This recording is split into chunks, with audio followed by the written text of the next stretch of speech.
Hello and welcome to episode 75 of the TRUUMAN Podcast, the podcast designed to create a generation of self-defined men. Today, I'm joined by Richard Pomfrett. Richard, it's an absolute pleasure. How are you doing today? Very well, thank you, Lewis, and thanks for inviting me on. It's an absolute pleasure. Really looking forward to this one.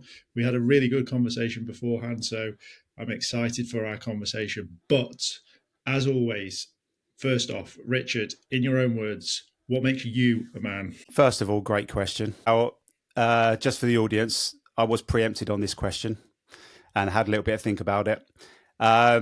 Great question, and we'll get onto this later, but I ask a very similar question to the boys I work with when I work with them. And this question leads on to an activity that involves making a big list of words about manhood and masculinity and who you are.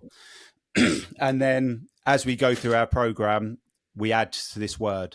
We add words to this list. So I thought I would do a similar thing.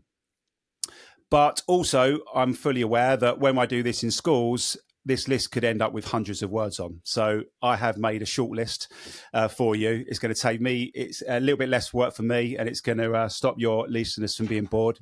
So I've got my list here for you. So what makes me a man? I'm a son, a brother, a father of three, and a husband. I'm strong and brave. I'm insecure and scared. I'm a provider and a protector, but often need support from those I protect and provide for. I'm confident. I take risks. I overthink. I worry, and I suffer from imposter syndrome. Basically, Lewis, what I'm saying is I'm complex, and I think most men are. That's my answer. Amazing. He actually has done his homework. It was on a piece of paper and everything. I'm super impressed with that. I really enjoyed that. Thanks so much, Richard. That's really appreciated. Yeah, it's a great question. I absolutely love it. And we'll definitely touch on a little bit more, I guess, on why you probably ask a similar question and why I ask it a little bit later in the podcast. But let's sort of start with a bit more of an intro. Why don't you tell us a little bit about what it is you do in the men and boys space? Okay, so all of my work is focused around helping and supporting young people. Most of my day-to-day work involves working directly with young people in schools. And, excuse me, and as a byproduct of supporting young people, I also do lots of work with adults that work with young people. So that could be school staff, it could be coaches, youth workers. And I do lots of work with parents and carers as a way of supporting their children and young people in their life. And my work really is split into two main areas. So the first one is I run an organisation called the Stay Safe Initiative. We're a community interest company set up with the sole purpose of educating and protecting young people. And we run various sessions in schools for children and young people. We do lots of work surrounding bullying and friendship and help young people have positive and healthy relationships. I do a lot of work connected to the digital world. So again, helping children of all ages be safe and be safe online and have positive online lives. And we also train up children in schools to become peer mentors and help schools set up and run successful peer mentoring schemes. So that's sort of like one area of my work. And the other area, which is probably going to be more in line with today's conversation, is my work with boys and young men through our Boys to Men program. And this is a program that's been designed to help boys and young men think critically about manhood, discover who they are, and I suppose giving them the freedom to think about what kind of men they want to be in today's world. So yeah, they're the two areas that most of my work is concentrated on. Amazing. And obviously quite a apt conversation given the current conversation around this. Obviously you've been doing this for significantly longer than a Netflix show and the odd football manager saying some things. But let's talk a little bit about boys and boys sort of now. What do you think has changed over time that has led to this sort of, let's say, crises of boys with a loss of identity? So I suppose a good way of answering this question is to quickly go through how I ended up working solely with boys and, through our Boys to Men work.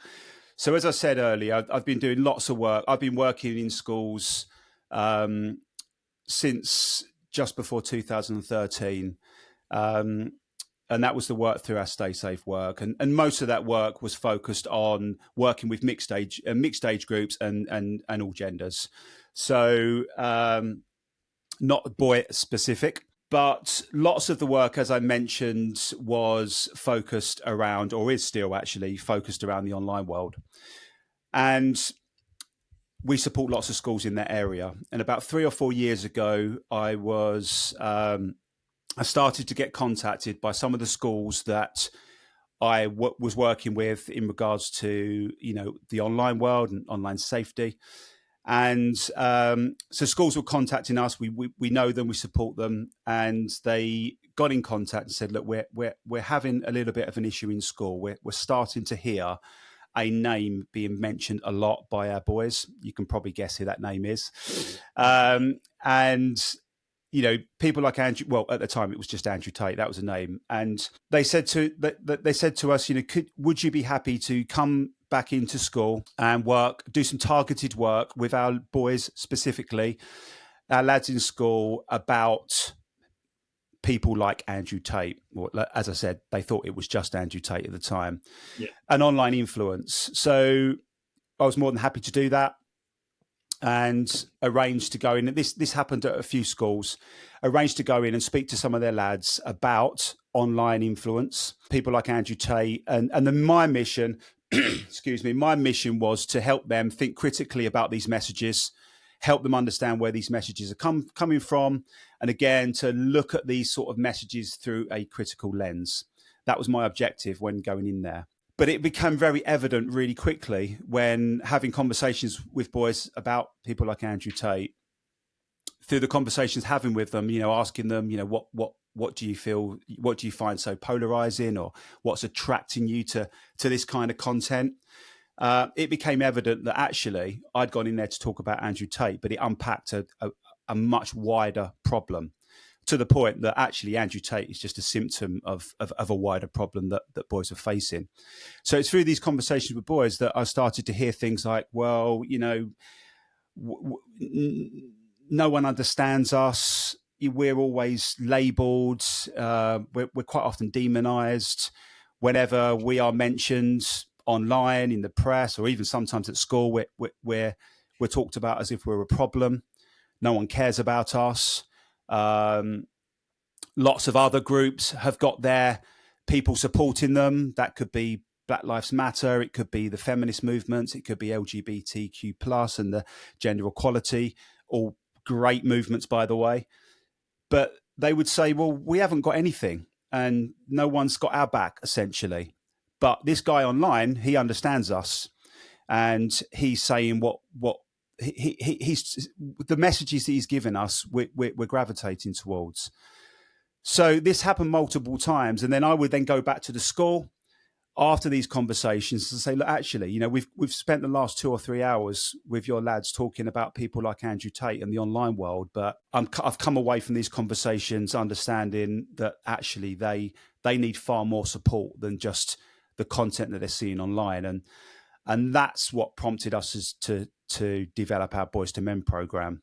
And it's basically I felt that they felt that they were unseen and unheard.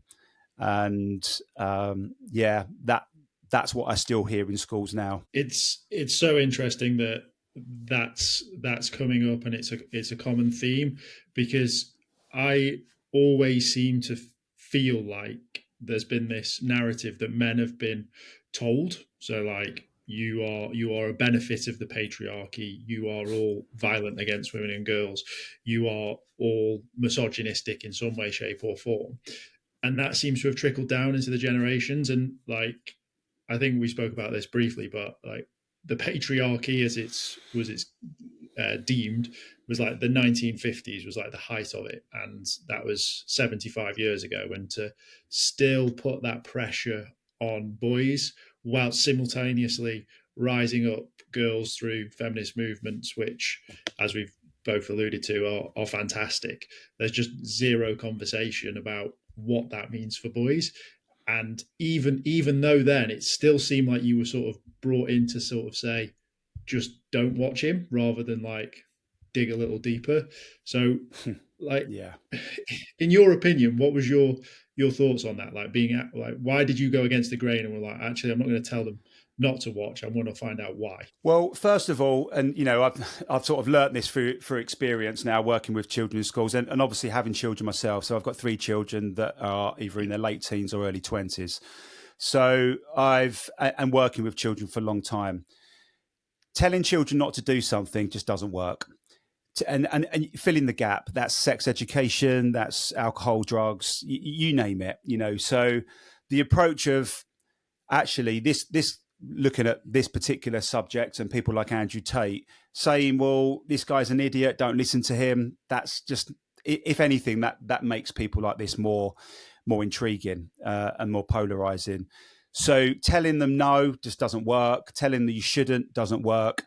So when I work with young people, my job is to, first of all, listen to them, get them on board. Saying to a child, this guy's bad or these messages are harmful, it's not the way forward. What I do, and I always find whatever the subject matter is, what I like to do when I work with young people is, first of all, find out what they like, find out what they find intriguing, what are any of the positives. So when I look at people like Andrew Tate, that will be my approach. You say, well, what do you like about this person? Which obviously, when this name exploded in schools were given lots of guidance, which was the complete opposite. It was shut the conversation down. Don't talk about this person. I've even spoken to children in schools that said, if we mention that name, we get told off, there's a sanction or we get put into detention. But again, this just makes this person seem even more valuable to them. So I would say, what do you like? What do you like about this person? Are there any positives? And I would hear some. I would hear things like, well, watching people like Andrew Tate inspires me to work hard in school because I want to get a good job and earn lots of money so I can, potentially buy a supercar one day. It's watching people like that has motivated me to take an interest in my physical health and work out and, start going to the gym. It's given me work ethic. All of these things individually are actually arguably extremely positive for young people. So that's always my start of my conversation. What do you like? What intrigues you? What are the positives? The benefit of doing that is that you're not shutting this conversation down, but it also allows you then to look at the opposite side, the negatives. So giving them the freedom to talk about what they like already opens up the room for healthy conversation. But then it also allows you to think about, okay, well, are there some negatives? Are there some downsides? And giving them that freedom to critically evaluate this kind of content, which this may be the first time they've ever done that, then you start to hear things, and I did in schools, and I do now today. Then I would start to hear things like, well, actually, he does say some quite, he does say some quite damaging things about women, or, the messages that he gives you about controlling the relationship and being dominant. And, I don't really agree with all that stuff. And that's where the magic happens. And that allows you then to, okay, well, there are some pros and cons. Then you can start to give them the skills to do this on a day-to-day basis when they are consuming any kind of content online. Can you find the benefits? Can you gain any positives, but also put aside some of the negatives? And that's always my approach when I work with young people. It could be talking about social media. It could be anything. What do you like? What are the good bits? And how do we benefit from that? But to benefit from the good things, we do need to understand that there are some downsides, and that's always the best approach, I think. So critical thinking is one thing that I am a big believer in. It's something that it's just a skill I've had my whole life for some bizarre reason, probably because I'm slightly analytical, and that's part of the reason why. But why do you think there's such a narrative now for a push towards positive role models rather than a narrative around this just to use your business, Boys to Men, where is this like allowing people to explore? Why is it all about putting something in place for them? Yeah, good question. I mean, I think lots of people want to solve problems. And just coming off the back of this TV show that you alluded to earlier, Adolescence, I've seen everyone and everyone, that has an idea of how to cure the issue. And there's people talking about role models. There's people talking about showing this in school. There's people talking about you must do this, you must do that. The problem is none of these things are bringing young people into this conversation. So one thing never ever works. What I try to do with my Boys to Men program is, first of all, if we want to help young people, we need to give them the space, a safe space to understand themselves. So, through our work in our Boys to Men program, that's what we generally do. We start all of our sessions, and obviously we work with young people at various ages. So the conversations change, and they're more age appropriate for their age, and that's primary all the way through to higher education.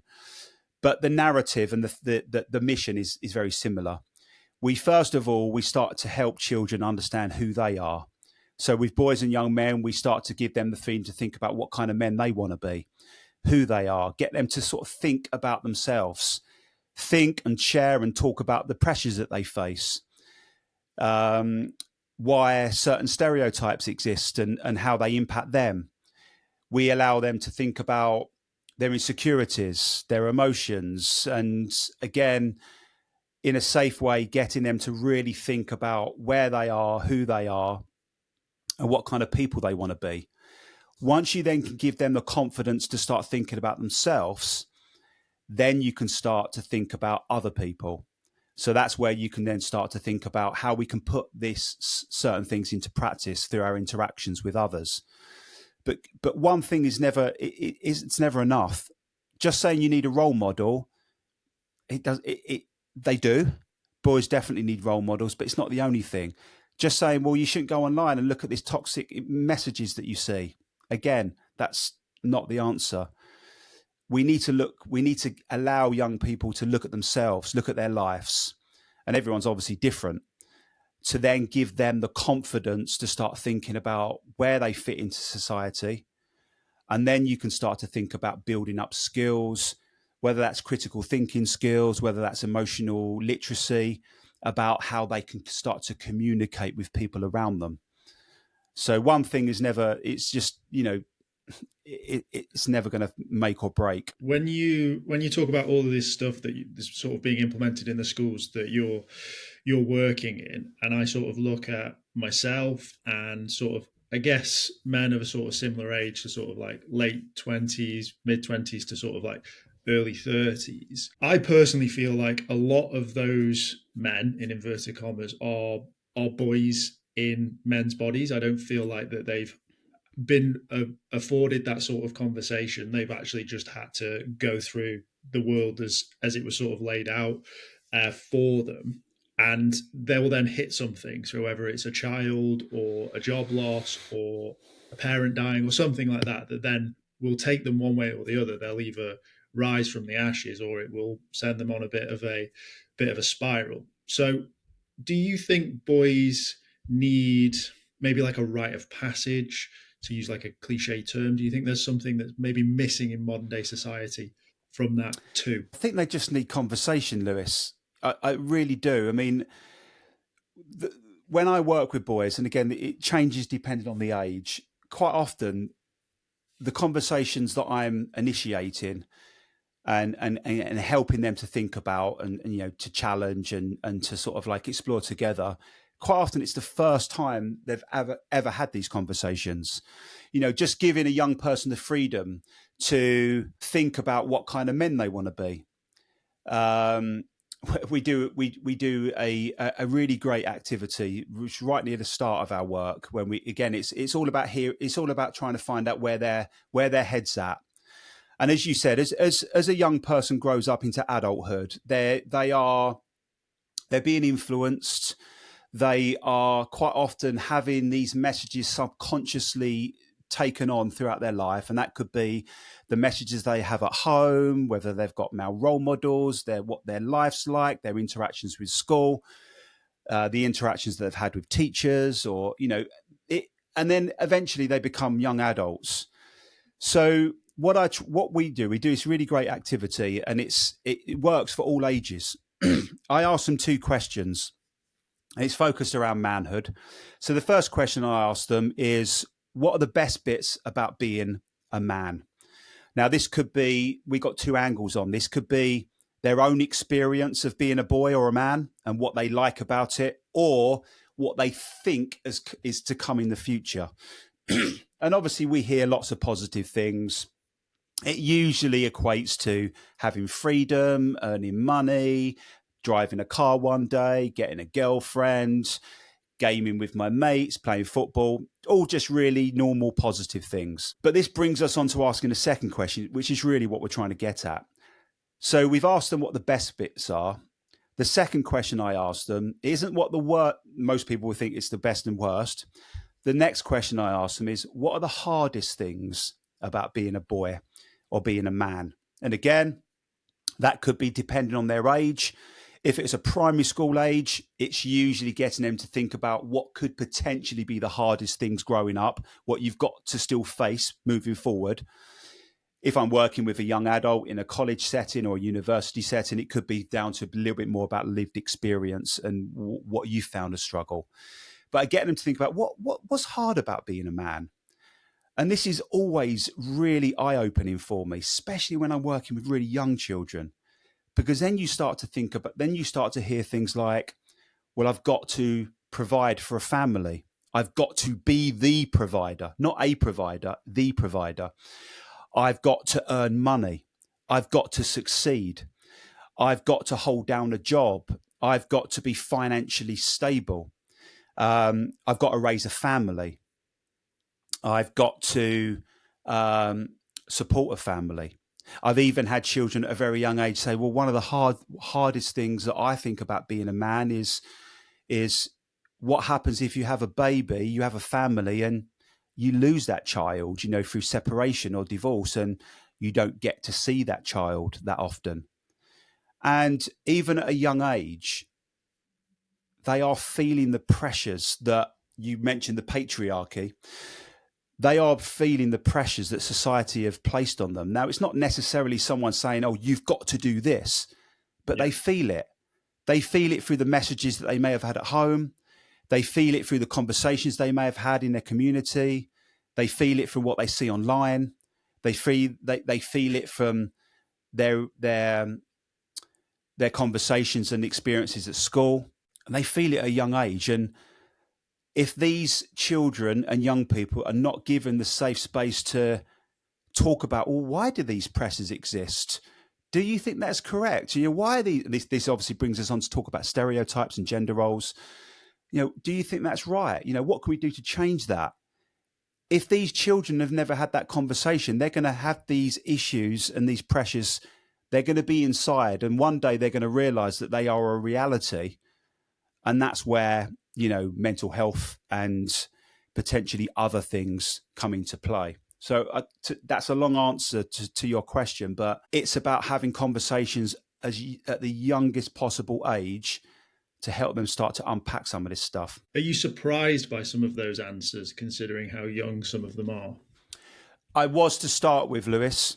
Especially if I'm working with, our work in primary school, our Boys to Men work in primary school is generally, it's a transition program so it's usually for year sixes that are about to move on to secondary school. So they're the older age groups in there, but they're still like 10 or 11. I was to start with. It's like, wow, I can't believe, especially when you're thinking about young children talking about losing a child or, these, but now it's become normalized and they feel it at that young age. They will say things that you think, wow, you already feel the pressure to succeed, support a family, hold down a job, get good grades. And that is a lot of pressure for a young person. But the benefit, and I always like to look at the positives, is by hearing that. And then we can sort of have that conversation with them about it. and we can almost like take some of that pressure away, and we can start get them to think about, actually, do we need to be the protector or the provider? How about being a protector and having more of an equal role in a relationship? So we can talk about that stuff. Those were some of the words that you used in your initial definition of what makes you a man, provider, protector. Yeah. Why do you think those specifically, because they come up a lot, I hear them a lot. Right, okay. Guests and other people that I speak to, and boys as well. Why do you think those specific words still come up, even with the push for equality, the rise of feminism, and everything that seems to be, on paper, equal all round? I mean, yeah, I support all of that. It should be equal all around. It is in my household. I am a protector and a provider, but I've got a wife and 3 children that also do the same for me. And I think, there is a biological difference. Men are generally, I feel, they like to take that role. They like to not be in charge. They like to protect, and they like to be able to. I like the fact that I can provide for my family. It makes me feel needed. It makes me feel wanted. It makes me feel good. It's definitely not 100% requirement, though. And again, I think that's where we need to sort of differentiate between the two. There's nothing wrong with being that provider or protector role, but it's not a requirement.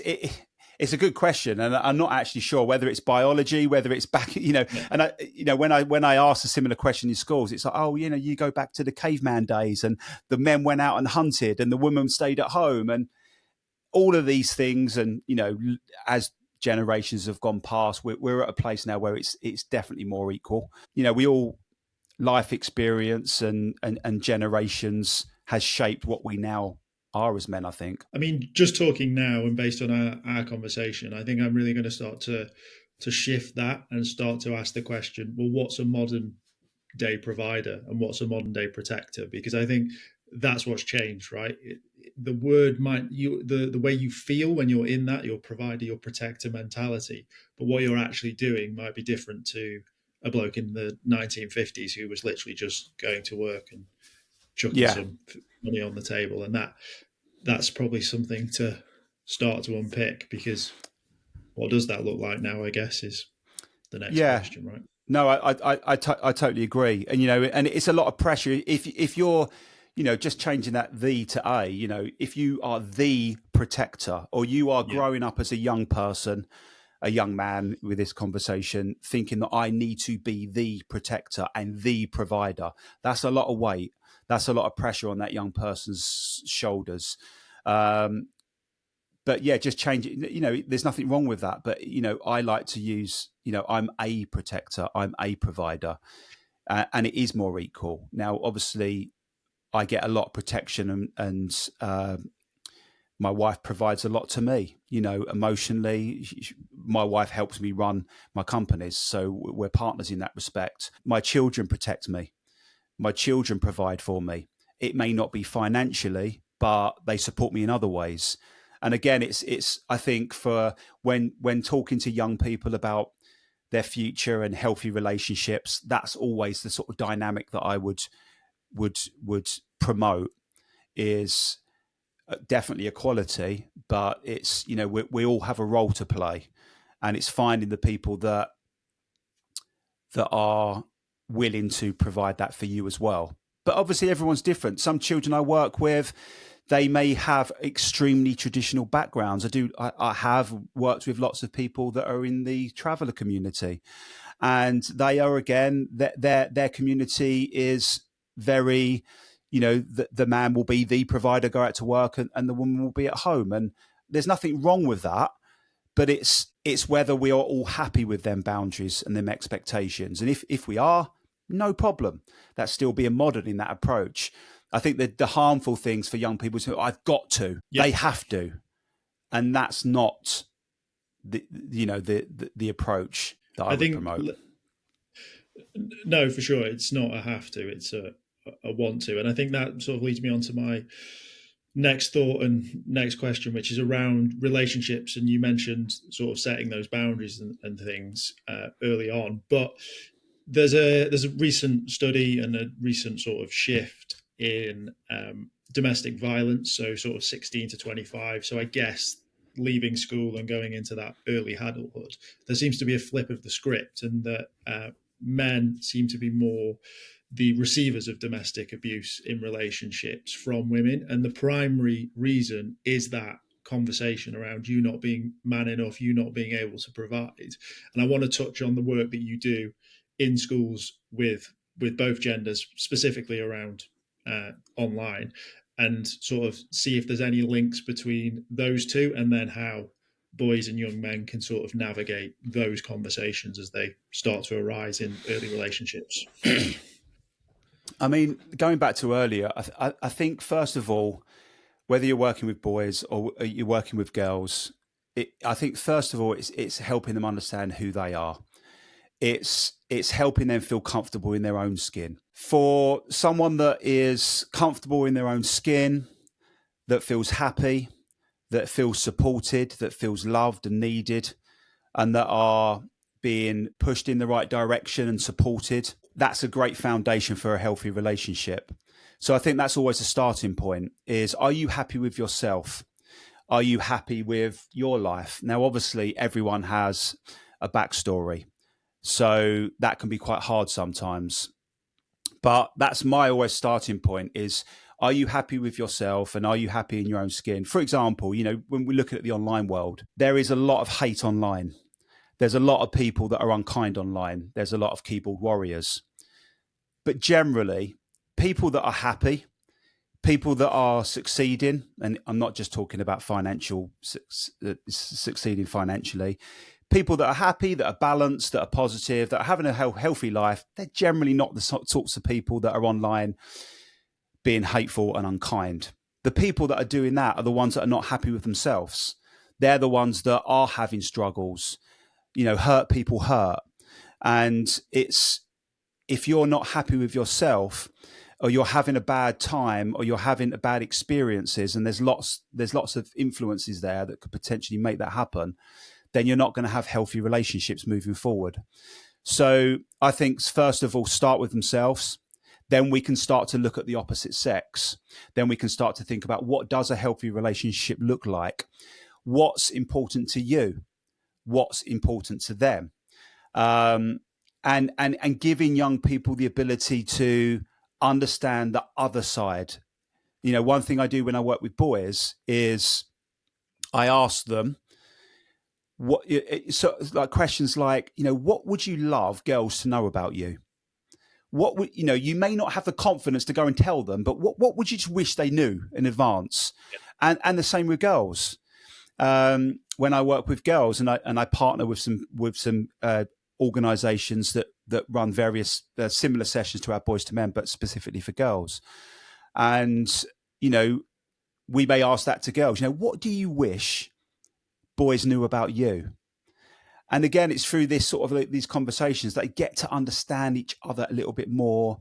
And then when they start to have these relationships, they're both in that more of an equal place. But it's about understanding each other and understand who they are. I think that's the recipe. But the domestic violence side of things, and that is always a little bit of a grey area, because it is always thought that men are always the perpetrators, but we know that's not the case. Yeah, it just interests me that it's starting to flip.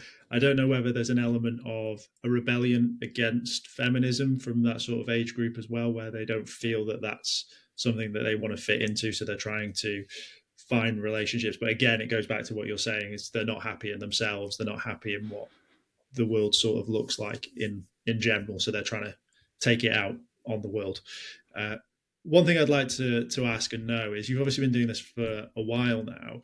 As a man going into schools, you must be a bit of a rarity. That seems to be the common theme, right? So have you noticed a decline in male teachers? Is that factual? What's your view on that? And do we need more?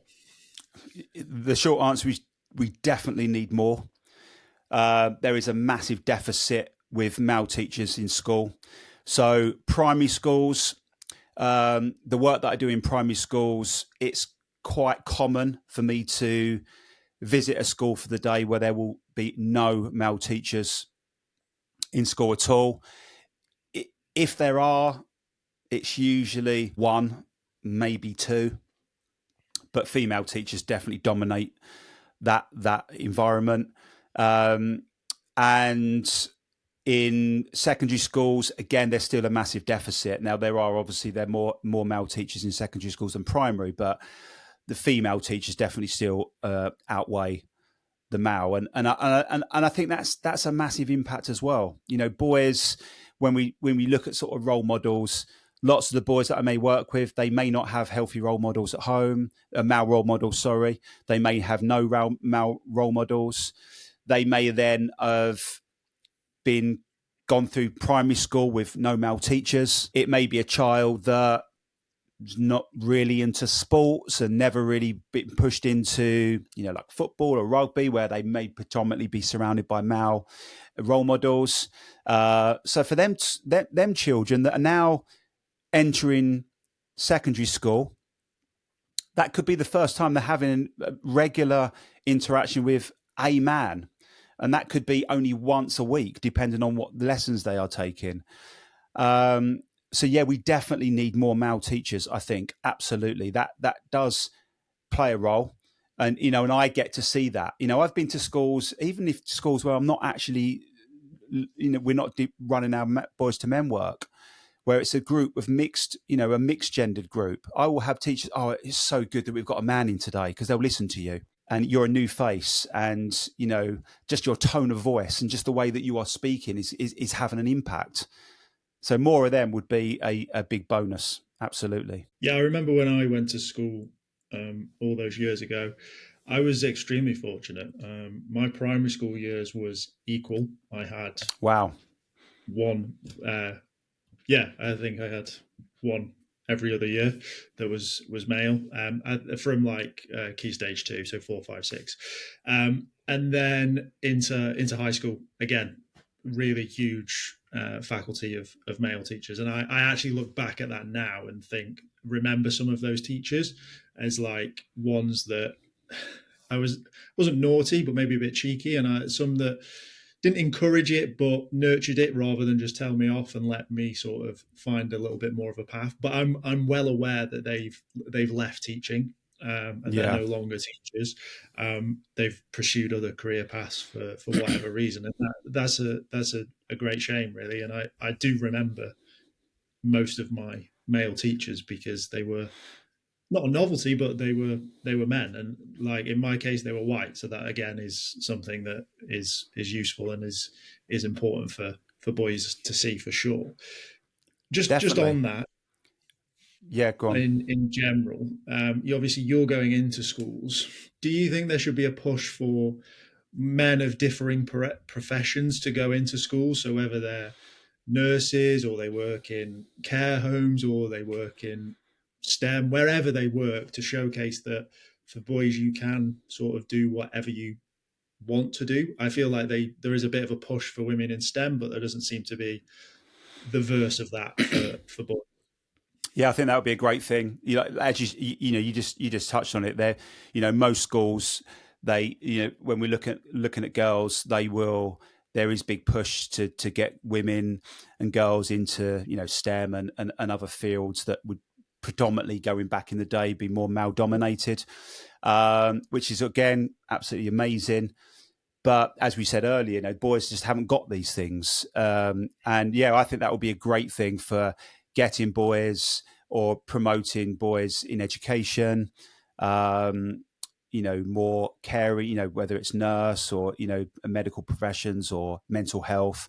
I think that would be a great thing, because boys, they do gravitate towards other men, and hearing them positive messages from them is great. And, even just our work, sort of going off on a little bit of a side tangent, even our work with boys in schools, we have that approach. So when we're running our Boys to Men program in school, one of our requirements, which we didn't start off by doing this, but we do now, and our work always evolves. We always try and think, how can we make this better? How can we have a little bit more of an impact? So what we do now when we work with schools is, before we work at a school, not only do we put a lot of time into through communication with schools, making sure they know exactly what's going to happen, what to expect, what's covered, what the way the session needs to be run, delivered and set up.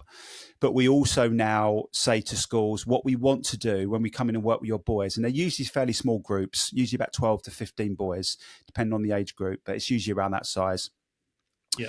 We say to schools, what we want is you to invite a male, has to be male, just for the conversations that we're having, to sort of keep this sort of safe space for boys. We want you to select a male member of staff that the boys relate to, the boys feel comfortable with, and we want that male teacher to take part in our whole program with the boys. They are going to be essentially one of the lads. They're going to answer all the questions. They're going to be involved in all the activities, all the debates, all the conversations. And the reason why we do that, it's usually the PE teacher, I have to say. That's usually the person that ends up joining me. And we do that for two reasons. One, it gives them the ability to hear what the boys say. It gives them the opportunity to be involved in some of these conversations. And again, for some of the things that we talk about, this could potentially be the first time these boys have ever had these kind of conversations. So it's a great insight for that member of staff to hear, wow, I didn't even think they were going through these issues. So it gives them a little bit of an eye opener, and it allows them to be informed about their boys. But also it allows them to support them boys moving forward. So what we do in our program is we promote. Now, all schools have different things in school, so it's down to the school. But we say that the boys that we work with, we want to give them an opportunity to play an active role within your community. We want to bring back that voice for boys. So that could be them becoming peer leaders or male mentors or male champions, playing an active role in what they think boys need in school. And again, that member of staff, it becomes their daily contact moving forward as they go through the year groups. I'm obviously not there every day. So again, it allows them to have that person in school that is their potential role model. And again, it just breeds this more, it makes them feel like they're more included in the community. So yeah, that's something that we do now. And again, it's to bring that male figure into their life that they can have these follow-on conversations with. It's so important. On sort of like teachers, role models, male, female, what would be one or two things that you would say to a female teacher, a mum, someone who is a guardian of a boy, and to sort of start to understand or start to maybe move them in a more healthier pursuit of manhood? So I've got three things for you. So these, when I do staff training or we work with parents, and again, this transcends again throughout all of our work. All of our work is different, but there's lots of overlap between bullying, online world, boys issues. So I always promote three things. This is my 3-step approach to working with young people. Be open, be positive, and be curious. So be open to having conversations with them. Be open to hearing things that you didn't really want to hear. Be open to understanding and looking at life from their perspective. The second one is being positive. Always try to look at the positive outcomes when having conversation with young people. So as we said right at the start of this conversation, when we looked at critical thinking and helping boys to critically evaluate what they see online, again, we always start with the positives. What do you like? What's beneficial? So always try to steer the conversation into the positive areas. So you may hear something that's negative, but how can we turn that into a positive? Always try to look at the positive outcomes. And the last one, which is probably the most helpful, is be curious. Talk to them. Ask them what they think. Ask them how they feel. Ask them, find the why. Why did you do that? What made you think about that?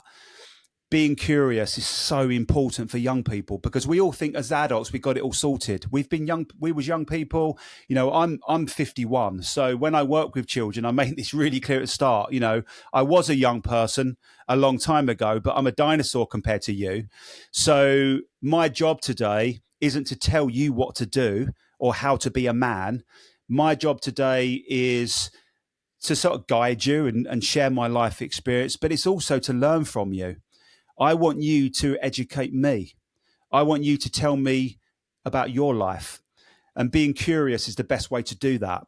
And I find through being curious and allowing children to talk to you, you don't need to be an expert in any field, whether that's social media, whether that's other areas of the online world, or you don't need to be an expert in mental health or young people.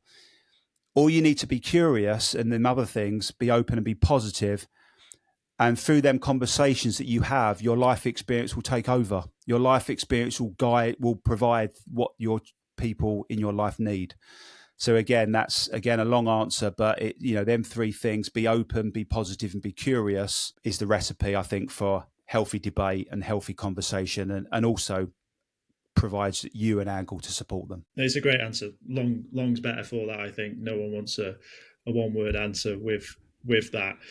Richard, in the men and boys space as a whole, what is one thing that you really like at the moment, and what do you want to see more of? So one thing I like is these conversations are becoming more common.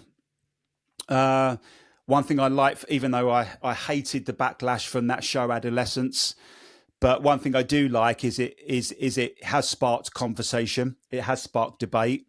We are now starting to understand that boys are struggling. They do dominate lots of statistics. They do underachieve in school compared to girls. They're more likely to be excluded. They dominate statistics in regards to the unemployed, the homeless, gang members. And obviously, I'm sure you would have had people on your podcast in the past talking about male suicide rates. These are now starting to become common knowledge. There's obviously a lot of way to go, but I like the fact that people are now starting to talk about these things. I don't think this podcast would have happened 10 years ago. So bringing these issues into conversation is important, and moving forward, I just hope there's more of them, more balanced conversations, and more people not telling young people what they need or what they should do, but bringing them into the conversation. And that's what I try to do through my work. And there are others, obviously, that are doing that. And I think that's really positive, giving young people a voice. Amazing. Richard, it's been an absolute pleasure. If people have liked what they've heard and they want to find out more, where is the best place to find you? So on LinkedIn, lots of our work we promote on LinkedIn. So that will be obviously my name, Richard Pomfrett. And for the people that are not watching this, that haven't got my name on screen, that will be POM for mother, FRETT. You can find me on LinkedIn, and that will be a place where I share all my work.